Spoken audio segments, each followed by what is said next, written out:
All right. So you have a book club. Now what?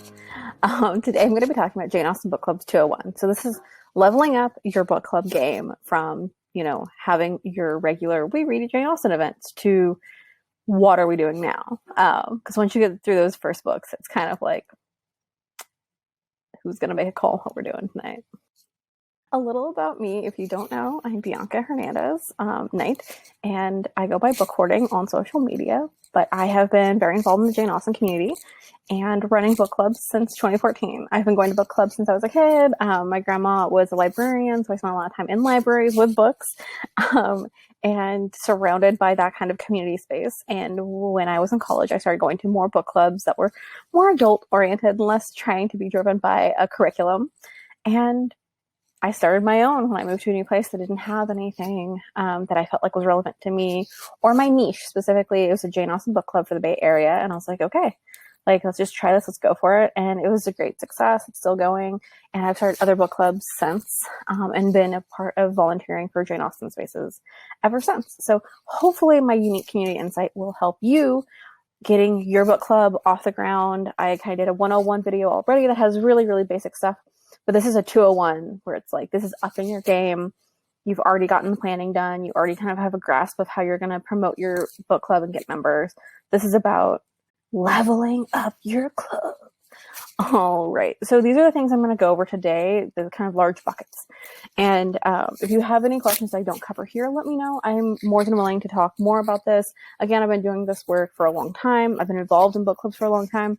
Totally here to help and to give you all the knowledge that I have, because I love Jane Austen. I love reading her with other people. And my Jane Austen is the Jane Austen that I get when I get to experience her with everybody else. And if that's also how you feel, then let me know and I can help you. But going over leveling up. So the first thing we're going to go over is activities. We're going to go beyond just reading the books, reading her works. And that might be scary. That might be like, what do you mean? It's a Jane Austen book club. Don't we just read Jane Austen? I mean, you could. That's fine. Go for it. But if you want to go beyond, I have some ideas, tips and tricks. Being anti-racist, vital to any group, book club, or org. You just need to really understand what being anti-racist means and what actively doing that in this space means. This isn't, I think that a lot of people assume that it's a Jane Austen space. Why would we have any problems? And it's like, Jane Austen wrote about problematic characters. She wrote about Lady Catherines who want the world bent to their will, even though they're a problem, and they very antiquated ways. We will encounter real people just as she wrote real people. And because of that, you must be prepared. Reading, and of course reading. Oh, of course, we're talking about Jane Austen Book Clubs. We have to talk about reading. So I'll give you some of my recs for furthering your reading. Okay, activities. You've read all of the books. Maybe you even dabbled in the juvenilia and letters, and if not, I'll talk about that too. What do? You've done 6 months or maybe, 6 weeks of content. What next?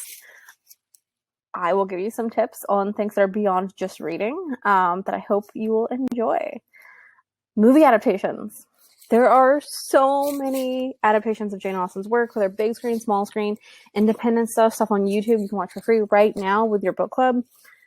There's a ton out there. Check it out. There are some stage productions out there that you could also look for ways to rent it or purchase it for the night.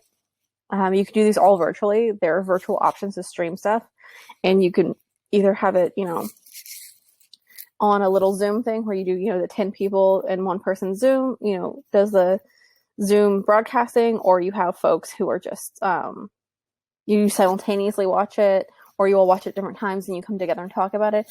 Figure it out. Do it. If we were not in a pandemic, movie nights would be way more of a thing where you'd all go out.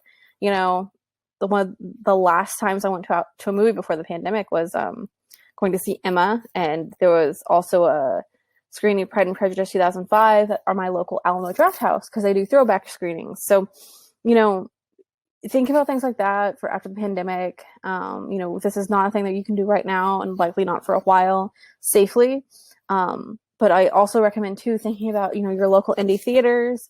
How could you support them after the pandemic? One way would be to rent a small theater and do a little intimate screening for your friends and family of something that you want to watch together. those are just some ideas, but there's a ton of adaptations out there that I think are really great to watch in accordance with your reading schedule. Sprinkle it in, compare, contrast, look at modernizations versus in period stuff, look how movies versus TV handled it. There's a ton to talk about there. If you go the route of adaptations, you're going to have quite a bit of content to talk about for a bit. Brunch. So I know that I talk a lot about, there's a difference between I just want to hang out with my friends and sometimes talk about books, and I want to have an organized thing that we talk regularly about this book, and we talk about it hypercritically, and we bring a lot of knowledge to the table.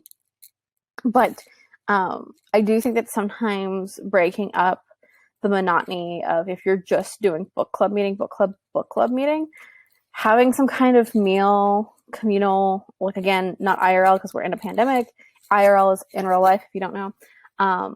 But having some kind of component that's a little bit it's not connected to people having to actively just talk about the book, and maybe they can talk about themselves, is kind of good, because I've found in book clubs that getting to know the other members is very helpful, and not only creating a community environment, but really getting used to how we all communicate differently. We all come from different backgrounds, and it really helps, I feel, the flow of things. Just like in a workspace, once you get to know people and you understand their work styles, I think in book clubs, there's a lot to be said there too, for understanding where people are coming from, and really, I think, too, making that experience richer, because you don't have to become besties with everybody in your book club. But I do think sharing your experiences reading a book is sometimes very intimate. And when you build that bridge of trust there and a community space, it can feel a little bit more organic versus forced, if that makes sense. Anyway, it's an idea. I definitely think there's a difference between we have an excuse to meet up for brunch every week, but it's not really about books, and hey, we're a book club that meets regularly. Let's have a kind of offshoot, off-topic event that is more of just for fun. I think those are a little bit different. Anyway, it's up to you and what you are comfortable with. A book swap. You can exchange books. This is a thing that you can even do in the pandemic. Think about, are you doing it around a theme where it's okay, Regency adjacent, or is it all Austen biographies, or is it, Regency romance? Is it just outside of genre? What is it? And just say, hey, we're going to do a book swap. It could even just be things that, people say, hey, we're doing a book swap, and everyone says a thing that they would, a genre they'd like to read or something they haven't read yet, and you kind of organize it that way. And you can totally do that. Again, now you can mail stuff to each other. You can, send money for somebody to buy an ebook, all those cool little things that I think can help make an experience cool, because if, two people have then read the same book, at least two, it brings another factor of outside conversation to a book club, where it's just oh yeah, so we're reading our Singer Abbey, but I'd also read really cool genre fic of Brown fangirls, spoiler alert, or Geekerella, and there's a lot of common threads there. Things like that, where you could really bring that into the mix in Jane Austen conversation. Trust me, you can do it. Non-Austen stuff, you can always bring back to Austen. Regency foods. Okay, this is a fun one. And again, it's very different handling it now versus when we're not in a pandemic. When virtually now, I'd say researching the foods that are mentioned in her books, that are featured in the films or any adaptations, and talking about them to say, hey, okay, so this is what white soup is, and researching that, having book club members share stuff, having them do mini presentations on what they found. And this goes beyond just Regency foods too, obviously, little things about carriages. What does this mean? What is, where would they get their bonnets from? What does she mean when she means tripping her bonnet with ribbons? Little things like that can always become mini presentations that people can report back to the group, or even share in a group chat. Regency recipes. I'd say this is a thing that is in the virtual world right now during the pandemic, you definitely would do one-on-one in your house. You wouldn't be having everybody there. You probably won't be exactly mailing everybody your ratafia, but if everybody in the book club's okay, we're going to try this recipe. We're all going to try it. And maybe everybody has a different variation. Maybe some people are vegan. Maybe some people are vegetarian. Maybe some people are oh, I'm allergic to this thing. And you all try the same recipe. And then you talk about how it came out. You talk about, what you learned along the way. You talk about the modifications you made to Regency cooking styles, which are very different. That could be a really fun thing. Obviously, post-pandemic, we are not there yet, but post-pandemic, having food-related meetings is always a big hit. They're always great. Even in the virtual world, those have been big hits for me. People love talking about food, and they are also really intrigued by Regency foods, which can be very interesting. I will say, fair warning, if you are using Regency recipes themselves, you need to double check that they are safe to eat. Nowadays, like, they were using cooking methods and sometimes parts of ingredients that are not necessarily considered safe anymore. So just make sure that what you're doing is food safe. I definitely recommend the books that are translating Regency recipes into modern day things that include, you know, oven temperature. Those are usually very helpful instead of, you know, into a hot oven at this amount of time. Like, what does a hot oven mean? We don't know. I mean, some people smarter than I know, but not me. So I definitely say, like, huge disclaimer, make sure your things are safe.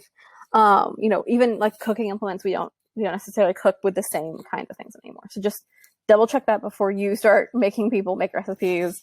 But that's, you know, again, Regency food, always fun. Regency crafting. Try your hand at some of the things that I mentioned in the books. I mean, the same thing goes for like gaming. You know, there's whist, there's all those really cool things. Making silhouettes, you know, just have somebody turn their face on Zoom and see if anyone can trace along the Zoom thing and like have some fun there. Make bookmarks, exchange them with people, try your hand at cross stitch and make cross stitch bookmarks, or like start working on like a Christmas thing. There's a Jane Austen embroidery book that has great embroidery patterns from like her time and like goes into detail about what she would have been wearing or making or reading. And I personally feel like those enrich not only my experience reading the books, because it gives you more context of what those things meant, how long it would have taken, the amount of skill. Because I think that I still think that a lot of women's work, a lot of domestic activities are belittled a lot, but they actually take a lot of time. Ruth Goodman writes a lot about that stuff, and I think it's just really cool to do it yourself, and it brings depth to the reading. It also is a fun thing to share with others, right? Like maybe you decide to take up bobbin lace making like me, and you're like, I can report back on like how long and what the skill set is for this thing, and like give people more context on, hey, I don't know if you've ever done this thing, but this is as somebody who's done this skill, this experience, this is what I would have interpreted this as. And it's really cool to share with, again, your book club members.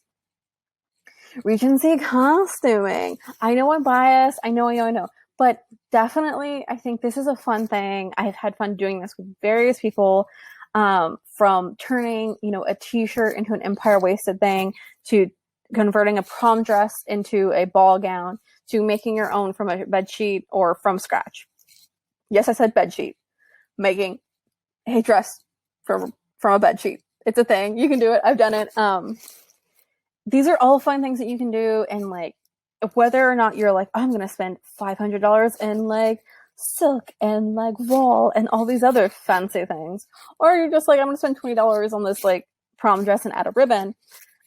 I think those are always fun because you can share it with other people, and it brings this other element, I feel, to when you're doing it. It brings the element of, now I kind of see why movement would be different, how I hold my body is so different, and like, it really does help for me. And I know too, thinking about how a lot of Austen's early work, or a lot of Austen's early illustrated works, right? So the things that were illustrated after her death, the editions in the 1800s through the early 1900s, those were a lot of Victorian looking fashions.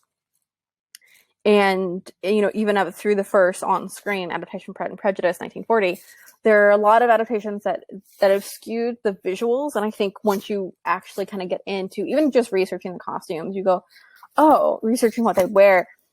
Oh, so this is what they would look like. This is how the balls would look. I think it just adds another depth to your experience. And I have a lot of videos on how to make your own Regency costume on budget. So check those out. Icebreakers. If things are awkward, people having trouble talking, have questions at the ready. Whether it is questions about the books or about just like each other, you know, have some really basic questions. What was your first Austen? What was the last Austen you read? What was your least favorite or your favorite? What was the first adaptation that you saw? Did you actually like Austen when you read, or are you a Bronte fan instead? Like, have some things ready to talk about, because especially first time people are meeting, sometimes it can be a little stiff if you don't all know each other. Lightning rounds, again, this is related. What's your favorite moment in the book? Make these, book related things as you're reading. Just like have a little post-it. I like to put a piece of paper or post-it at the back of a book so that I can really quick write down notes about things I want to ask at the book club. And I can just have easy access and just like, bam, I can go there, check it off when I ask if we need it. If convo is staggered, what is everyone's least favorite character in the book? What part were you surprised by? What part do you wish that more adaptations included? What part could you live without? Ask. Dancing. I love dancing. This is a obviously post-pandemic activity. It's not something that we can do right now because we are still not out of the pandemic. But finding a local Regency dance is actually shockingly not hard sometimes. I'd say look for English country dancing. I'd say look for contra dancing even. It's not quite the same, but like it's similar enough. And I'd say look for those things that you can do post-pandemic because they're fun. Obviously you can't do it now because we touch each other all the time and we touch other partners and you go and you move and you're within 6 feet of each other. But definitely check out videos. Tea with Cassian. If you look at her YouTube channel, she has a ton of breakdowns of dance scenes in Regency movies. But I also know her IRL. She is great and fantastic and a pro, and like she calls dances. And looking at the work that she does around the movies is really cool because I think it's really critical for book clubs too. So I get an idea of what people meant when they talked about balls and dancing and country dances. And again, I just feel like it adds depth to your reading and depth to the conversation. Read a play! Again, I definitely think that like going outside your comfort zone. Plays are mentioned in Austen, from Lover's Vows to references to Shakespeare. Pull up a scene or two from it and say, hey, okay, so we're gonna cast inside. And to me, it's a tradition of, in the Regency era, you would have been reading together aloud. In the drawing rooms and to your family even. We know Austen would have been doing that and her family would have been doing that. And I think continuing that tradition of reading out loud to each other, and I think also doing it in play form, can be really fun and add some depth to your reading and your conversation. Being anti-racist. Okay, this is a big one. I get a lot of questions about this all the time. I'm not going to go over every single little thing you can do, but I am going to say this is really important. It's work that you really need to think about when you start this. It's not something that you can just be like, it's not really anything to do with Austen. Why am I doing it? No. It has a lot to do with Austen. I can tell you, as someone who admins and mods and is in this space a lot, especially in social media, there are still a lot of people who are racist in certain pockets of this community. And I think that sometimes you don't notice it off the top, but when you do notice it, you need to address it and you need to deal with it. And you need to have that in mind before it happens. You cannot wait for something bad to happen. I'm telling you this now. Look at me. You cannot wait for something bad to happen. You must prepare beforehand because, this week the Jane Austen house came out about, adding more context to certain things. And suddenly people went wild about how people just ruining Jane Austen. And it's like, well, she talks about this very thing. She talks about enslaved peoples in Mansfield Park. And understanding how you do need to really take a step as a book club leader, as a leader. Again, I've talked before about how this can be a discussion for book clubs, for Facebook groups, for nonprofits. You have to stand up, and you can't just assume people will know that you are, aware of the issues. You need to speak up and say, we are anti-racist. We stand with, people contextualizing history and being open about history, versus the people who want to continue to whitewash it and continue to keep Austen this space that is not actually open and safe for everybody. It's a necessity as being part of a leader. Leadership sucks sometimes because it means you have to do the hard things, but you really take this upon yourself when you decide to be a leader of any space. Okay, some tips. These are some really basic ideas. Again, this is not exhaustive.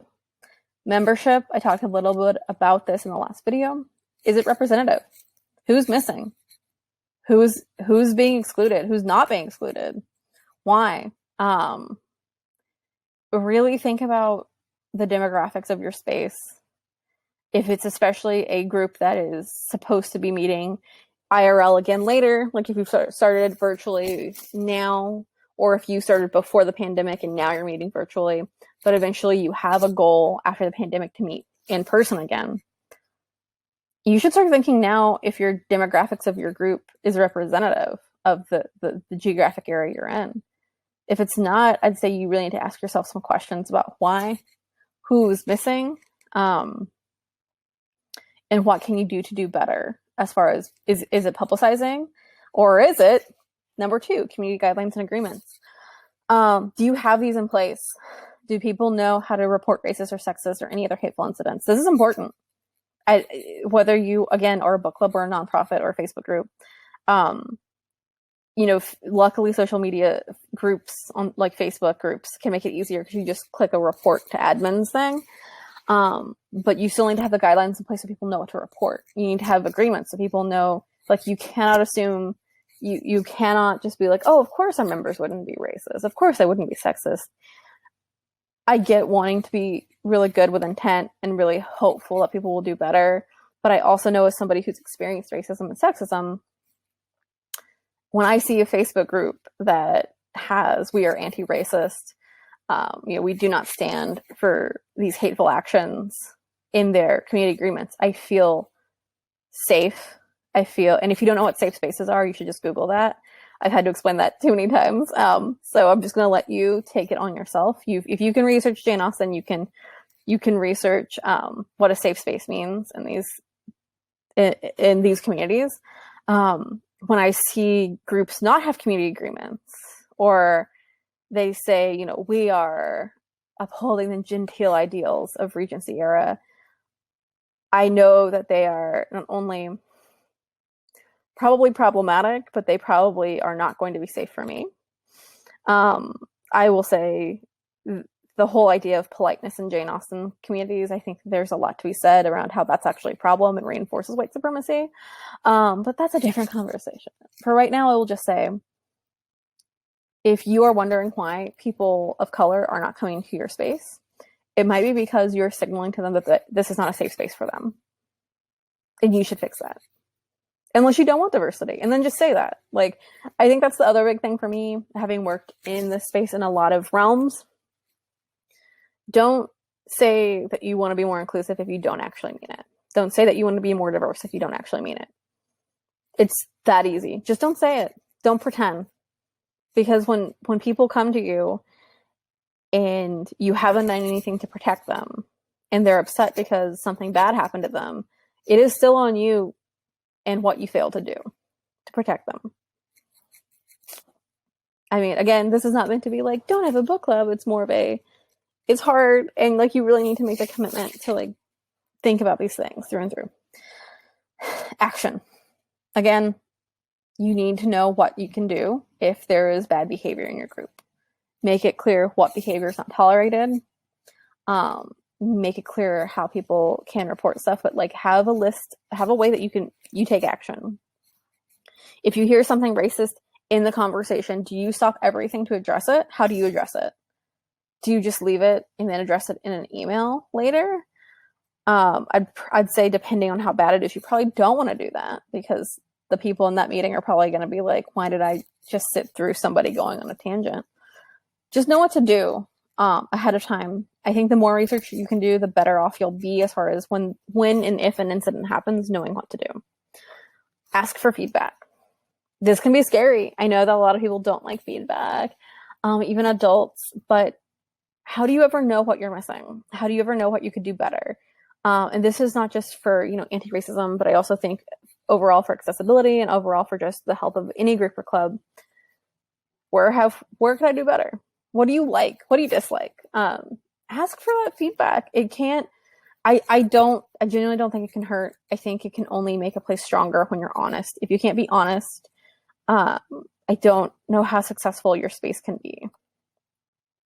Accessibility, this is also related to like inclusion, because you really need to think about what, like, who's able to come to your events. Is it accessible to everybody? I'm going to go over some really basic tips, but like this is something that I could deep dive on for a long time. These are off the top of my head things that are real. They're tied to real incidents, real things that I have experienced and seen, not only in book clubs, but in organizational meetings. Location. Are you meeting virtually? You should be. It's a pandemic. And there are some people who, because of health, cannot meet IRL right now still because their health is, they're immunocompromised. So think about that. Once the pandemic is over, what locations are you picking? Are they easy to get to via public transit? Could you partner with a local library or a book club or a bookstore, like cafe, any of those things?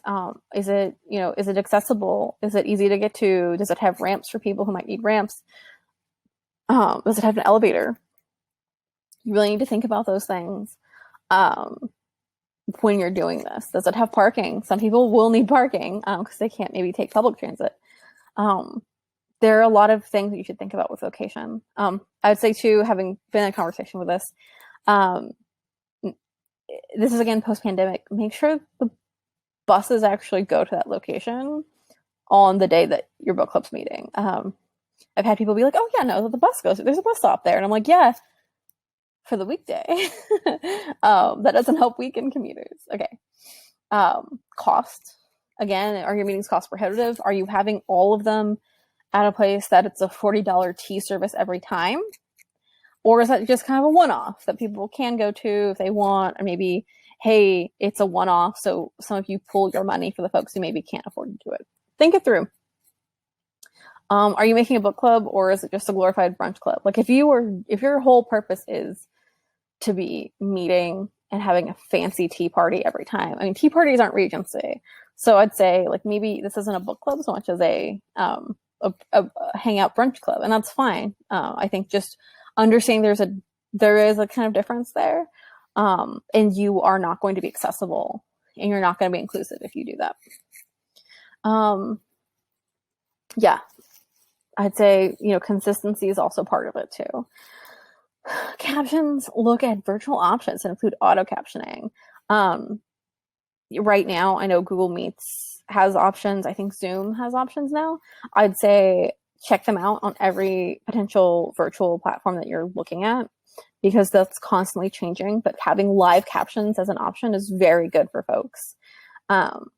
It's very helpful for folks who need that. Descriptions. This is something that's also really important. I know that I've forgotten this at times too. With all of these tips, I'm not trying to say you're the worst person in the world if you've forgotten one of these things at some point. I'm trying to say, like, really understand why it's important to do better the next time. This isn't like somebody creating like a scorecard where it's 3 strikes and you're out. I'm just saying, do your best. If you realize that you forgot something, you didn't think about it, you'll remember it next time. And maybe even, apologize to the folks that your actions excluded before. It's that easy. Just say, hey, you know what? I didn't think about it. I'm so sorry. Next time I'll make sure that that's part of the programming. Descriptions are part of that. If you're having a visual heavy meeting, like you have somebody that is not describing they're not reading any of the text off their slides. They're not describing the portraits. They're not describing the illustrations. I'd say that, and it's specifically like, it's not just like a clip art thing. It's like, this is instrumental to their talk. They're talking about abbeys, and they have all these photos of specific abbeys that they're saying, oh yes, and the arches on this are different than that. Get them to describe a little bit more. I think it's helpful for people who need that. Use alt text in your promo images as well, if you can. If you're promoting your event, use alt text. That should be easy enough on social media now. Some platforms it's a little bit harder, but I would say you can include alt text in a caption pretty easily. Book selections. Oh boy. So Austen is a cis white woman, but I firmly believe that like you can use Austen as a jumping off point for a lot of discussions and also for reading. So again, look outside of Austen as far as your book selections after her. Look for people who are writing diversely about her works and in that space, in the Regency space. Book costs. Oh boy. If you're signing like a $40 academic book for people to read or something, that can be a problem. Or like even a new release that's maybe not at the library, that can be really hard. I would say just really think about book costs. Think of ways that maybe you can help each other. You know, are there audiobook versions as well? Think about accessibility. Is it in all the languages that you need for folks that are part of your group? Think about those things when you're selecting books. The reading itself. Ooh, fun. I've already talked about this a little bit. There are tons of non-Jane Austen works that you could be reading. Her letters are there. Her juvenilia is rich. All those things are there. They're ripe for reading. They're ripe for just talking about. It doesn't have to be every single letter. You could even do selections, you know? You could have people divvy up and you say, okay, you read the first 50, you read the next 50, and you report back some of your favorite parts of it. But also go beyond that world. Go beyond the white centered world of Austen. Look at colonial writers. Look at like what the peoples that have been previously colonized, what they're writing about now. I think that can be really helpful in conversations that we're having about Austen and also the British Empire and what that context means for people even today. And yeah, look at her. You can read biographies. That's fine. You can read a ton of historical stuff about her works. But I also really challenge you to go outside the confines of her home and her home country and white people writing about Austen. I think there's a lot there that you could really be reading. And also just like, what are people writing about adjacent spaces? Like not just the works itself, but like for Virtual Jane Con, you know, how are people talking about works she would have been reading? How are people talking about, you know, Regency RPG games? Like these are all really cool things that you could really be thinking about and talking about. And it, again, adds so much to your book club. Like I see my 101 talk as you're making the cake. You're making the cake pieces for like the actual cake, you know, slices for your book club. And these are the frosting. These tips are the things that keep the cake together. It gives it structure. It gives it power. It makes it good. It doesn't just leave it as just a piece of dry cake. It gives it that richness. It makes it unique. It makes it good. It makes it worth getting a second helping of. Beyond Austen. This is a very short list. I've shared this before, but these are just selections that I've seen as far as just from unique perspectives, diverse perspectives. I also want to contextualize that just because a work is written by a person of color doesn't mean it's not American. I've seen people call Pride by E.B. Savoy and even Aisha at Last. I've seen people call them international. And I'm like, okay, cool. But like, I mean, if you know, theoretically Aisha is in Canada, but I also think people need to really understand those are, you know, experiences from people within that country. I think especially Pride, I'm like, I mean, that's an Afro-Latinx experience. It's a very specific experience. That's also an American experience. When you call just blanketly everything written by a person of color international, you are kind of reinforcing that people of color who are even born in the US, their experience is not American, or their experience, if it's Canada, you know, it's not Canadian.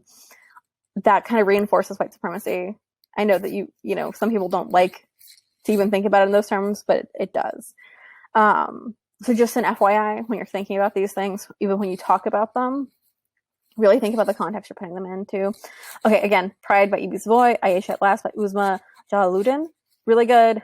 She has a new book out that is, oh my god, it's a new book, and I haven't read it yet, but it's supposed to be based on like one of the Meg Ryan Tom Hanks rom-coms.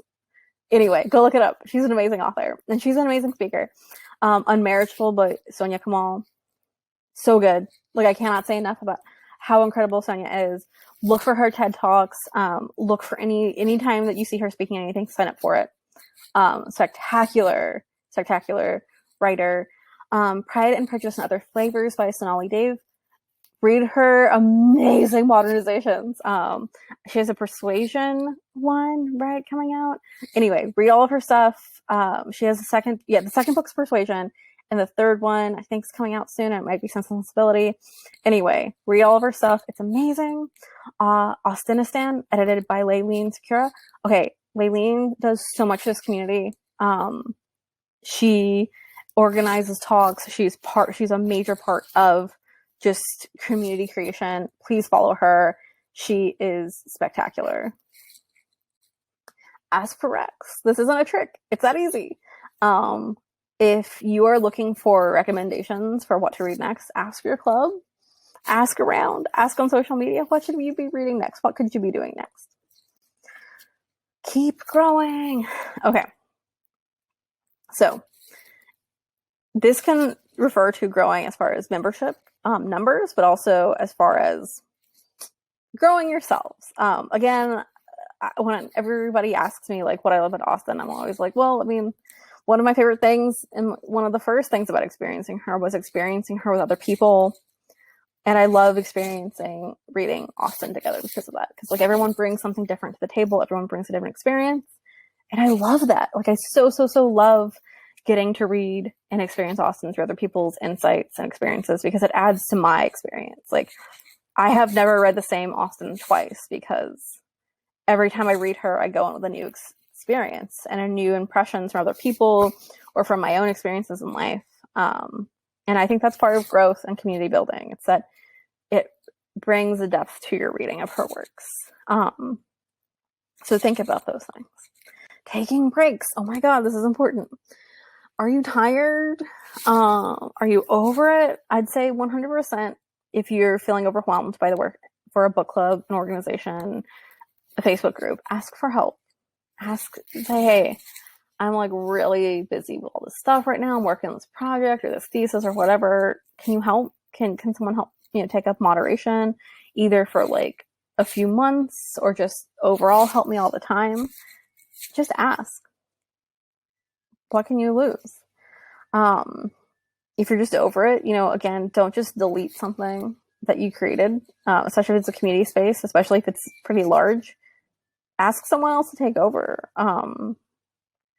Just because maybe you're tired and you're over it or you're stressed out or maybe you're called out by something, you don't like it, you should just not think about deleting the whole thing. Hand it over to somebody. Because when you take on being a community leader, it's not just about you, it's about the space. I don't know what else to say about that other than take care of yourself, but also don't be a jerk and just dirty delete a whole community. Okay, so this is where I'm supposed to shamelessly promote myself, which I'm really bad at. Okay, if you want more information, including more tips, tricks, actual questions, more book club guides, more lists for adaptations to watch, or books to read, or all those things, or reading order, I do have a little book club pamphlet I'm working on. So if you check out the links in the description, you should be able to check out my quick start guide to a Jane Austen Book Club. And I hope it's helpful for you because it's really based on a lot of the things that I've dealt with and experiences I've had. And I just want everyone to enjoy Austen. I just want everyone to enjoy the adjacent works that she's inspired because I think those have a lot of power too. And I want people to find community because community has been one of my favorite parts of enjoying Austen. And one more thing. I'm terrified and excited about this next slide. Okay, I'm going to announce a very special project that I want to work on now because it's mine. Because I finally have a chance to work on something in this realm that's mine and not someone else's idea that I had to resuscitate and revive and be Dr. Frankenstein to make work. The Jane Austen Mixtape. I'm really excited about this. I'm terrified. This is basically like a pet project that I've kind of wanted to do for a while and kind of terrified by. But the TLDR is that this will be an audio experience, a podcast, if you will. It'll be available. Hopefully by now it's even like subscribable. You can probably find it right now, supposedly, on all of your streaming devices and things. And it's an exciting project. I'm scared and excited, but basically, I want it to be kind of the mix of experiences and loves and things that I like about Austen. And it's going to start off with the first seasons really being focused on reading her works. I'd say that it's kind of not a straight audiobook. It's going to be a mix of audio, like me reading some for juvenilia, because a lot of those don't exist. And that's always been a problem to me as somebody who runs book clubs, because when I suggest people read something, there's no audiobook of it, I get really worried. Or if there's no consistent audio versions of it, I also get worried about accessibility. So yeah, it's going to be a little bit of a mix of that. Me also reading, previous blog posts that I have, so that people have an audio version of that to listen to if they need to, so I don't just have to rely on screen readers. But it's also going to be mixed, as I move around. I might have some guest folks come on to read different parts, read different lines. There might be a group read of Lovers' Vows that I think could be really fun and interesting. For right now, the Jane Austen Mixtape is going to be really focused on the works that have not yet been read aloud consistently, because I want to keep up the tradition of reading aloud. That was a Regency thing. And I think especially for juvenilia, it could be very fun to read aloud to each other. And yeah, I think it's going to be really cool, because when I think of a Jane Austen mixtape, it is all the aspects of Austen that I love, that I've been brought to, that I've learned from other people. So I hope to give you that experience through this new thing. So go follow it, like, subscribe, do all the cool things. And thanks. Thanks so much. Thank you for watching. If you'd like to become a patron, please check out the link in my description, which has a link to my Patreon. There you will find different Jane Austen themed tiers, and all of them get access to a special Discord server called the Jane Austen Avocado Toast Club. Patrons at certain tiers also get shoutouts at the end of my video, like right now. Thank you. Please like and subscribe.